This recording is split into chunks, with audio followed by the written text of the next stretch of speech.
Hello दोस्तों, स्वागत है पंकज जी के पॉइंट यूट्यूब चैनल में। दोस्तों हम लोग स्टार्ट करने वाले हैं लुसेंट का ऑब्जेक्टिव क्वेश्चन, जो कि हम लोग स्टार्ट कर रहे हैं हिस्ट्री से। हम लोग इसमें पढ़ने वाले हैं मध्यकालीन भारत को।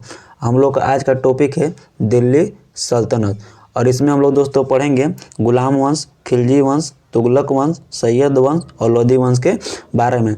दोस्तों इसमें लगभग 200 क्वेश्चन होंगे, तो हम लोग इसमें 50 क्वेश्चन करेंगे और इसमें लोग 4 पार्ट लेंगे करने के।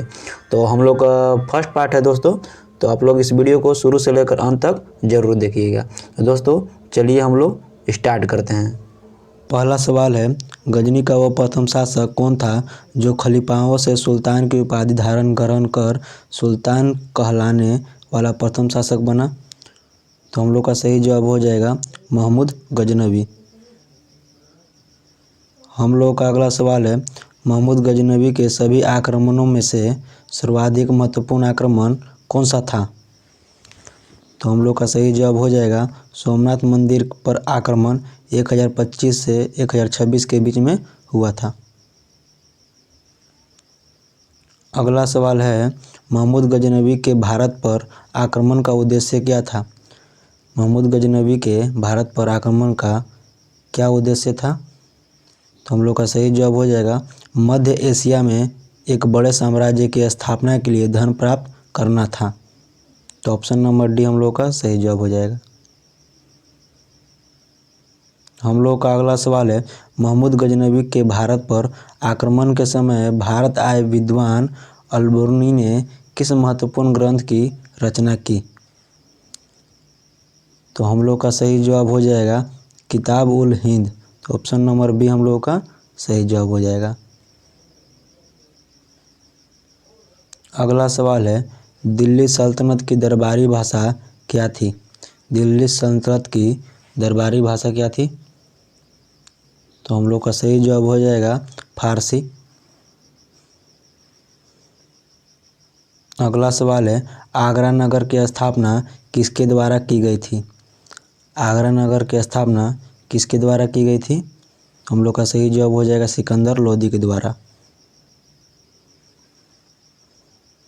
अगला सवाल है, निम्नलिखित में से वह दिल्ली का सुल्तान कौन था जिसकी मृत्यु चौगान खेलते हुए हुई थी? तो हम लोग का सही जवाब हो जाएगा कुतुबुद्दीन ऐबक। अगला सवाल है, कुव्वत उल इस्लाम मस्जिद का निर्माण किसके द्वारा किया गया था? कुव्वत उल इस्लाम मस्जिद का निर्माण किसके द्वारा किया गया था? तो हम लोग का सही जवाब हो जाएगा कुतुबुद्दीन ऐबक। अगला सवाल है, तराइन की पहली लड़ाई 1191 ईस्वी निम्नलिखित में से किनके बीच हुई थी? तो हम लोग का सही जवाब हो जाएगा मोहम्मद गौरी और पृथ्वीराज चौहान के बीच हुई थी। तो इसमें विजय किसकी हुई थी? तो इसमें विजय हुआ था पृथ्वीराज चौहान। अगला सवाल है, निम्नलिखित में से किस खलजी शासक ने दिल्ली के राज सिंहासन पर बैठने के लिए अपने ससुर की हत्या कर दी थी? निम्नलिखित में से किस खलजी शासक ने दिल्ली के राज सिंहासन पर बैठने के लिए अपने ससुर की हत्या कर दी थी? तो हम लोग का सही जवाब हो जाएगा अलाउद्दीन खिलजी ने। ऑप्शन नंबर डी हम लोगों का सही जवाब हो जाएगा। अगला सवाल है, रजिया सुल्तान किसकी बेटी थी? रजिया सुल्तान किसकी बेटी थी? तो हम लोग का सही जवाब हो जाएगा इल्तुतमिश की।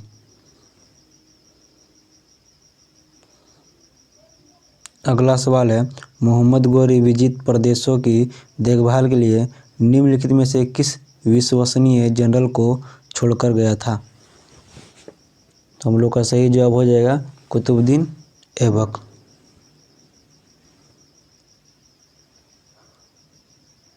अगला सवाल है, किसके शासनकाल में सबसे अधिक मंगोल आक्रमण हुए? किसके शासनकाल में सबसे अधिक मंगोल आक्रमण हुए? तो हम लोग का सही जवाब हो जाएगा अलाउद्दीन खिलजी। अगला सवाल है, तराइन के द्वितीय युद्ध में किसने किसको पराजित किया? तो हम लोग का सही जवाब हो जाएगा मोहम्मद गौरी ने पृथ्वीराज चौहान को। अगला सवाल है, सन 1329 और 1330 के बीच किसने तांबे के सिक्के के रूप में प्रमाण स्वरूप मुद्रा सांकेतिक मुद्रा प्रचलित की? तो हम लोग का सही जवाब हो जाएगा मोहम्मद बिन तुगलक। तो ऑप्शन नंबर सी हम लोगों का सही जवाब हो जाएगा।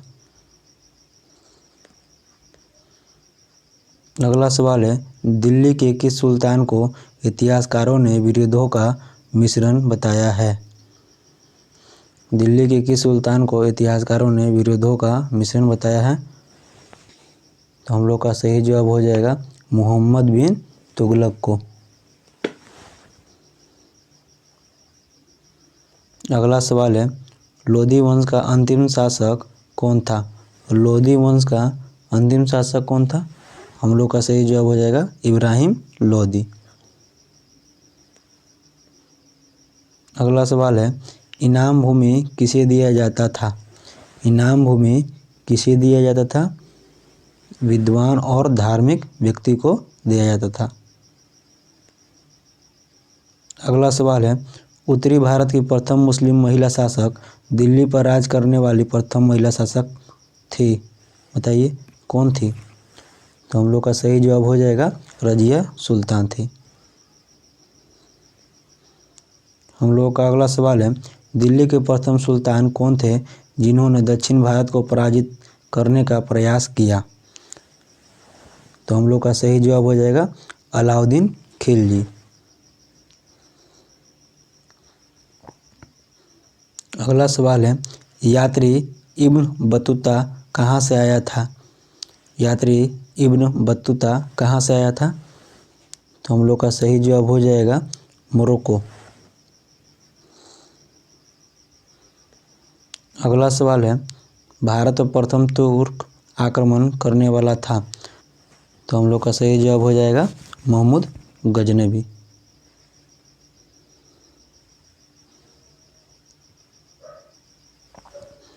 अगला सवाल है, निम्नलिखित में से कौन अपने को बुत्सिकन कहता था? तो हम लोग का सही जवाब हो जाएगा महमूद गजनवी। हम लोग का अगला सवाल है, महमूद गजनवी ने कौन से उपाधि धारण किए? पहला यामीन उद दौला, या फिर यमीन उल मिल्लत, या फिर ए और बी, या फिर इनमें से कोई नहीं। तो हम लोग का सही जवाब हो जाएगा ए और बी दोनों। अगला सवाल है, महमूद गजनवी ने भारत में प्रथम आक्रमण किस राज्य के विरुद्ध किया? तो हम लोग का सही जवाब हो जाएगा हिंदू शाही। अगला सवाल है, हिंदू शाही राज्य की राजधानी थी? हिंदू शाही राज्य की राजधानी थी। तो हम लोग का सही जवाब हो जाएगा उदभांडपुर। अगला सवाल है, महमूद गजनवी का भारत में अंतिम आक्रमण किसके विरुद्ध था? तो हम लोग का सही जवाब हो जाएगा जाटों के विरुद्ध था। तो ऑप्शन नंबर डी हम लोग का सही जवाब हो जाएगा। अगला सवाल है, हिंदू शाही राज्य का कौन सा शासक तुर्की से बार बार पराजित होने के कारण ग्लानिविश आत्मदाह कर लिया? तो हम लोग का सही जवाब है जयपाल। अगला सवाल है, महमूद गजनी किस वंश का था? महमूद गजनी किस वंश का था? तो हम लोग का सही जवाब हो जाएगा यामनी। अगला सवाल है, महमूद गजनवी के साथ भारत आने वाले इतिहासकारों में कौन शामिल नहीं था? तो हम लोग का सही जवाब हो जाएगा शाहनामा का लेखक फिरदौसी।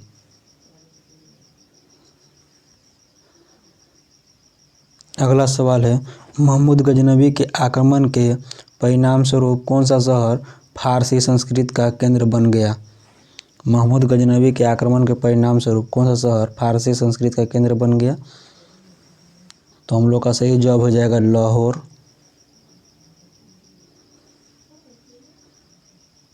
अगला सवाल है, निम्नलिखित में से किसने ढोल की तेज आवाज़ के साथ एक महिला का अपने पति की चिता के साथ स्वतः को जला लेने के दृश्यों का भयानक चित्रण किया है? तो हम लोग का सही जवाब है इब्न बतूता। अगला सवाल है, भारत में मुस्लिम राज्य का संस्थापक माना जाता है। भारत में मुस्लिम राज्य का संस्थापक किसे माना जाता है? तो हम लोग का सही जवाब हो जाएगा मोहम्मद गौरी को। अगला सवाल है, किसने इक़्तिदारी प्रथा चलाई? किसने इक़्तिदारी प्रथा चलाई? तो हम लोग का सही जवाब हो जाएगा इल्तुतमिश। अगला सवाल है, लाख बख्श के नाम से जाना जाने वाला भारतीय शासक कौन था?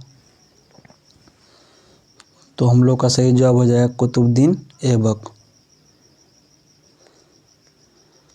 अगला सवाल है, 13वीं सदी में सेना का सर्वोच्च अधिकारी होता था। 13वीं सदी में सेना का सर्वोच्च अधिकारी होता था। हम लोग का सही जवाब हो जाएगा खान। अगला सवाल है, भारत में गुलाम वंश का संस्थापक कौन था? भारत में गुलाम वंश का संस्थापक कौन था? हम लोग का सही जवाब हो जाएगा कुतुबुद्दीन ऐबक।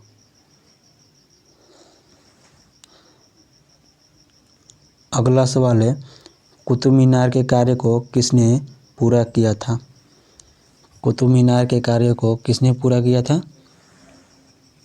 हम लोग का सही जवाब हो जाएगा इल्तुतमिश।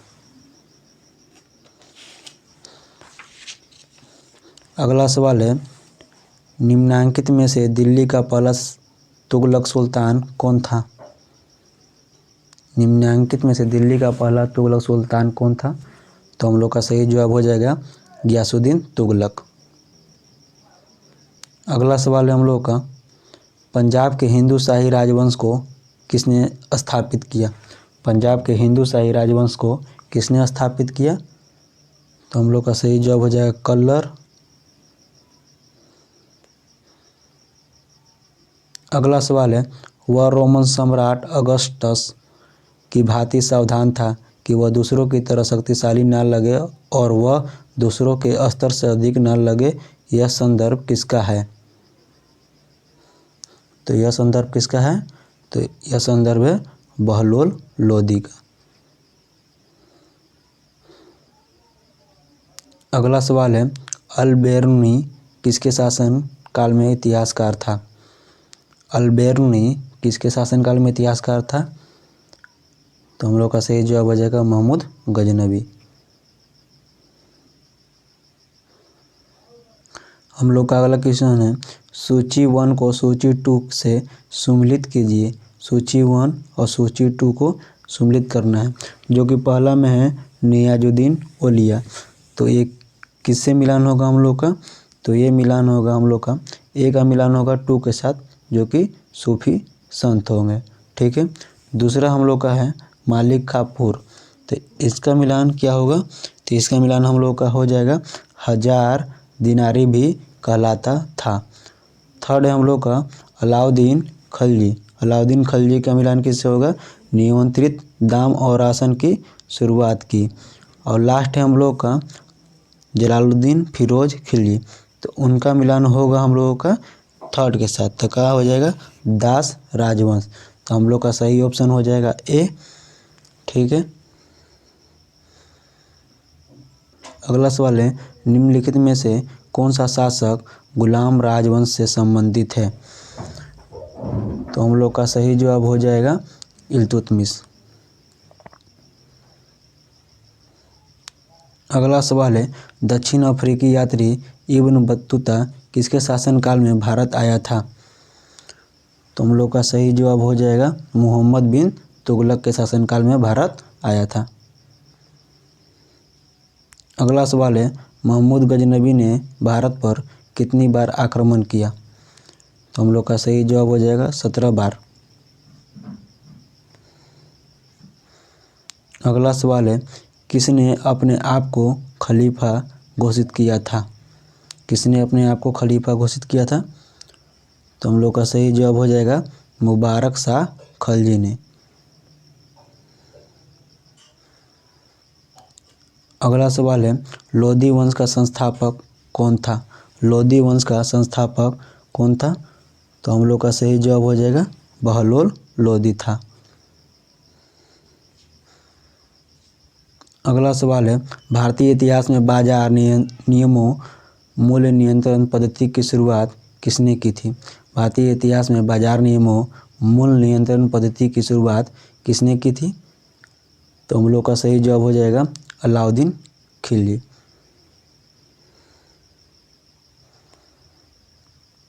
अगला सवाल है, राज्य संबंधों में उलेमा के दखल का विरोध किस सुल्तान ने किया था? राज्य संबंधों में उलेमा के दखल का विरोध किस सुल्तान ने किया था? तो हम लोग का सही जवाब हो जाएगा अलाउद्दीन खिलजी ने। तो दोस्तों, दिल्ली सल्तनत के 50 क्वेश्चन यहाँ पर समाप्त होते हैं और इसके नेक्स्ट पार्ट तुरंत ही आएंगे। तो दोस्तों, अगर वीडियो पसंद आएगा तो वीडियो को लाइक करें, कमेंट करें और अपने दोस्तों को शेयर करें। तो मिलते हैं नेक्स्ट वीडियो में, तब तक के लिए बाय बाय, टेक केयर।